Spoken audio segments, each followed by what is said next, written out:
Also today, New York City swore in its new mayor, Zohran Mamdani. In his first address, he pledged to govern, quote, expansively and audaciously. I, Zohran Kwame Mamdani. I, Zohran Kwame Mamdani. Do solemnly swear. Do solemnly swear. Vermont Senator Bernie Sanders administered the oath of office at a ceremony outside City Hall. The independent senator from Vermont, a self-described democratic socialist, is one of Mamdani's political heroes. The new mayor is the first Muslim to hold the office and at 34 is the youngest in generations. Mamdani ran on a platform of affordability, pledging free childcare and buses for New Yorkers. He has become a lightning rod for conservative critics, though he vowed to stick to his beliefs. I was elected as a democratic socialist, and I will govern as a democratic socialist. I will not abandon my principles for fear of being deemed radical, because no matter what you eat, how you pray, or where you come from, the words that most define us are the two we all share: New Yorkers.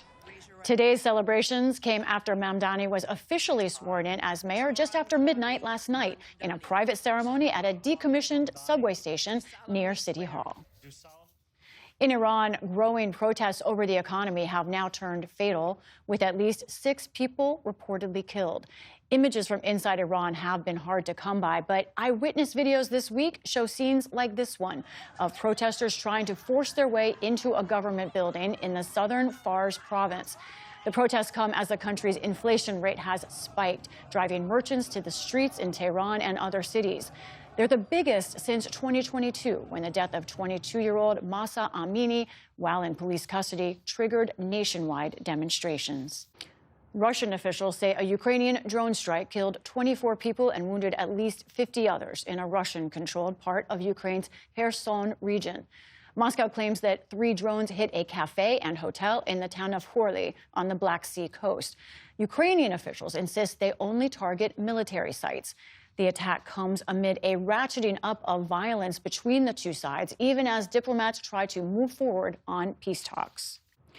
Millions of Americans are facing higher health care costs today after enhanced tax credits connected to the Affordable Care Act expired overnight.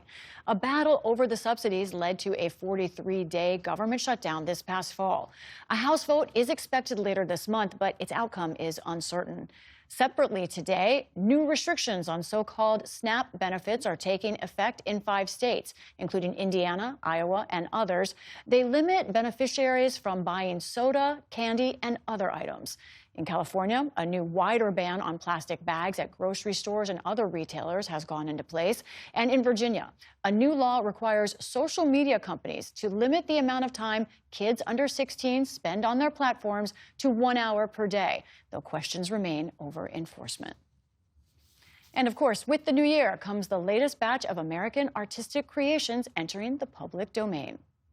I have to have boo-boo. The original Betty Boop first appeared in 1930's Dizzy Dishes, meaning her 95-year copyright maximum has expired. And thus, images of the iconic jazz-age flapper can be used or adapted freely. She's joined by Blondie, whose first comic strip also debuted in 1930, plus a trio of detectives, including the teen sleuth Nancy Drew, Sam Spade, who featured in Dashiell Hammett's The Maltese Falcon, and Miss Marple, the Agatha Christie creation, who solved her first mystery in Murder at the Vicarage, along with a number of songs, films, and others. Still to come on the NewsHour, a National Geographic explorer on his globe-spanning journey on foot. The young CEO of Red Lobster joins our podcast to discuss leading the company after bankruptcy.